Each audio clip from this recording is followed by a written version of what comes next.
A multidão arranca a placa de uma rua, o nome do pai do próprio presidente. Não é mais um protesto qualquer. Figueiredo passa o governo prometendo abrir o regime aos poucos, mas a economia quebra, o Fundo Monetário Internacional dita as regras e milhões de brasileiros pedem uma coisa simples: votar para presidente, numa das maiores mobilizações da história do país. Mesmo assim, o Congresso, ainda controlado pelo regime, diz não. Como essa multidão perde a votação e meses depois o Brasil elege um civil para suceder o último general? A quebra começa antes das urnas de 1982. Em agosto daquele ano, a moratória do México já havia fechado a torneira de crédito para toda a América Latina, e o Brasil, endividado em quase 90 bilhões de dólares, sente o efeito na hora. Depois da eleição, sem alternativa, o governo bate a porta do Fundo Monetário Internacional.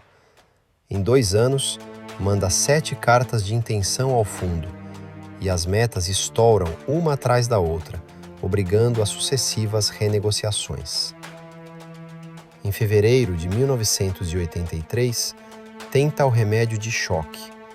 Desvaloriza o cruzeiro em 30% de uma vez. Em 52 dias, o dólar salta de 224 para quase 380 cruzeiros. A inflação passa de mais de 200% no ano, a maior taxa anual até então. Os salários perdem cerca de 15% do poder de compra em 12 meses e a produção industrial despenca quase 6%. Na rua, o ministro Delfim Neto vira alvo de um refrão que pega o país inteiro. O povo tá afim da cabeça do Delfim. Em abril de 1983, no bairro paulistano de Santo Amaro, desemprego e carestia explodem em saques a supermercados e padarias. Agitadores são identificados no meio da multidão. Na confusão, populares arrancam a placa de uma rua com o nome do pai do próprio presidente, o general Euclides Figueiredo.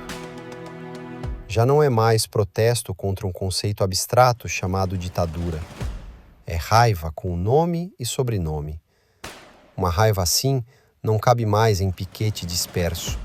Ela quer uma bandeira só, capaz de somar tudo num único voto. Quem consegue transformar essa fúria espalhada em um projeto de lei? Quem consegue é um deputado quase desconhecido.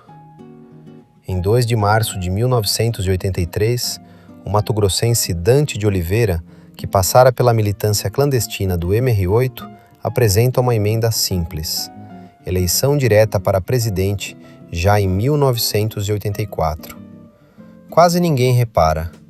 Até Ulisses Guimarães, presidente do PMDB, abraçar a causa e rodar o país inteiro atrás de plateia, virando o senhor diretas. A estratégia do PMDB é somar, dividir palco com artistas, sindicalistas, empresários e até dissidentes do próprio partido do governo, numa frente ampla capaz de juntar setores que, poucos anos antes, dificilmente dividiriam o mesmo palanque. O PT desconfia dessa estratégia conduzida por governadores e lideranças tradicionais da oposição. Lula tenta puxar a mobilização com um comício em São Paulo e reúne cerca de 15 mil pessoas, sem os governadores e longe da marca que ele mesmo já havia alcançado antes. A experiência expõe o limite da aposta isolada.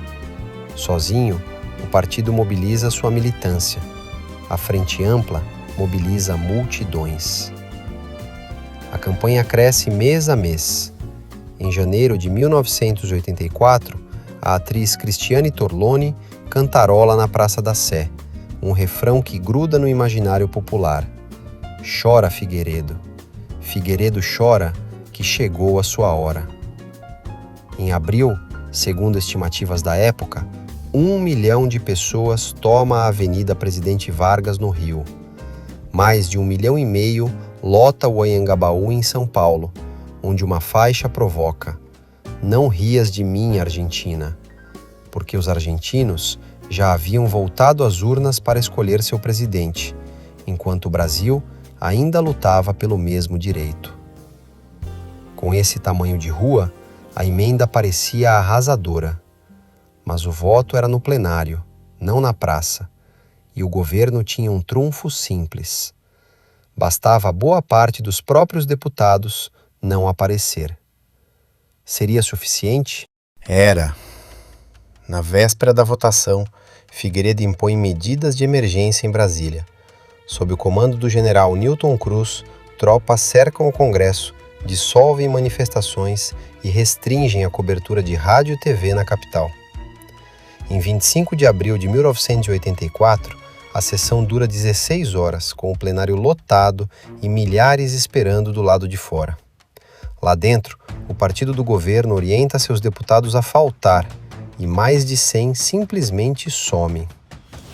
Placar final: 298 votos a favor, 65 contra. Faltam só 22 votos para os 320 necessários. A emenda Dante de Oliveira morre por uma margem que caberia num único ônibus lotado de ausentes. A frustração é imediata e a oposição se divide sobre o que fazer com ela. Ulisses, o rosto da campanha nas ruas, ainda joga para ganhar a eleição direta e quer seguir mobilizando contra o processo indireto. Tancredo Neves, governador de Minas Gerais, já prepara também o jogo seguinte: disputar o colégio eleitoral que o próprio regime blindou para si. E é aí que a escolha do nome muda tudo. Numa eleição indireta, quem consegue atrair votos dissidentes do partido do governo não é o líder de comício, é o político moderado com décadas de trânsito entre os dois lados do regime. A aposta funciona melhor do que qualquer um esperava, porque àquela altura o partido que deveria proteger o candidato do governo já estava se destruindo por dentro. Como um partido que controla o colégio eleitoral consegue, sozinho, perder a própria eleição? Ele se destrói numa guerra de sucessão que o próprio Figueiredo já não consegue controlar. O presidente ainda ocupa o cargo, mas por meses hesita e perde a capacidade de arbitrar. Despreza o vice Aureliano Chaves, desconfia do ministro Mário Andreasa e não esconde a aversão ao deputado paulista Paulo Maluf. Sem um nome do Planalto, o partido tenta organizar prévias internas. Maluf recusa participar e articula a derrubada da proposta. José Sarney, presidente do partido, renuncia em protesto, e o partido do governo entra rachado ao meio na Convenção de agosto de 1984. Maluf põe em marcha seu rolo compressor, uma máquina de pressão, articulação e conquista de delegados que lhe garante 493 votos contra 350 de Andreasa. Mas a vitória custa caro. Aureliano, já rompido com Figueiredo, deixa o partido, levando consigo governadores, senadores e o próprio Sarney, e funda a Frente Liberal, embrião do futuro partido da Frente Liberal. Poucos meses antes, seria impensável. Sarney, ex-presidente do partido do regime, vira candidato a vice na chapa que tenta derrotar o próprio candidato do governo. A dissidência fecha o acordo com Tancredo e nasce a Aliança Democrática, menos uma união de convicções do que uma ponte improvisada entre adversários que precisavam atravessar o mesmo pântano. Com o partido do governo dividido ao meio, o colégio eleitoral que deveria garantir a vitória do regime vira o instrumento da própria derrota. Faltam 2 meses para o voto final. Depois de 21 anos de generais da presidência, quantos votos ainda sobram para o lado que escreveu as próprias regras do jogo?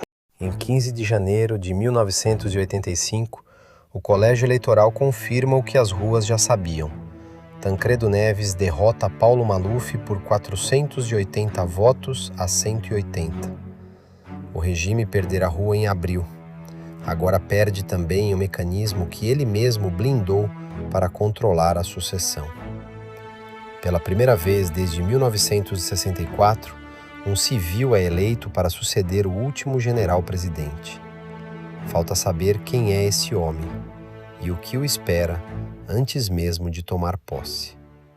Essa crise só existe porque antes dela vieram o golpe de 1964, Castelo Branco, Costa e Silva, as duas partes do governo Médici, as duas partes do governo Geisel e a parte 1 do governo Figueiredo, todos linkados na descrição, caso você ainda não tenha visto. Este é o penúltimo vídeo da temporada sobre o regime militar. A temporada 2 ainda não decidimos e queremos que você vote na enquete da comunidade. Qual a próxima temporada que quer assistir? Sobre Carlos Lacerda? Sobre a Era Vargas? Sobre a Era de Tancredo Neves, Sarney e a Constituinte, culminando na eleição do Caçador de Marajás? Deixe sua opinião nos comentários. E para ajudar, deixe um like, se inscreva no canal e ative o sininho para não perder o próximo vídeo. E se você quer saber sobre os bastidores do regime militar que não estão nos vídeos públicos, temos o clube de membros do canal, com vídeos exclusivos para os apoiadores nível sênior, contando o que os livros didáticos omitem. Temos também outros níveis de apoio. O link está na descrição. Até o próximo episódio.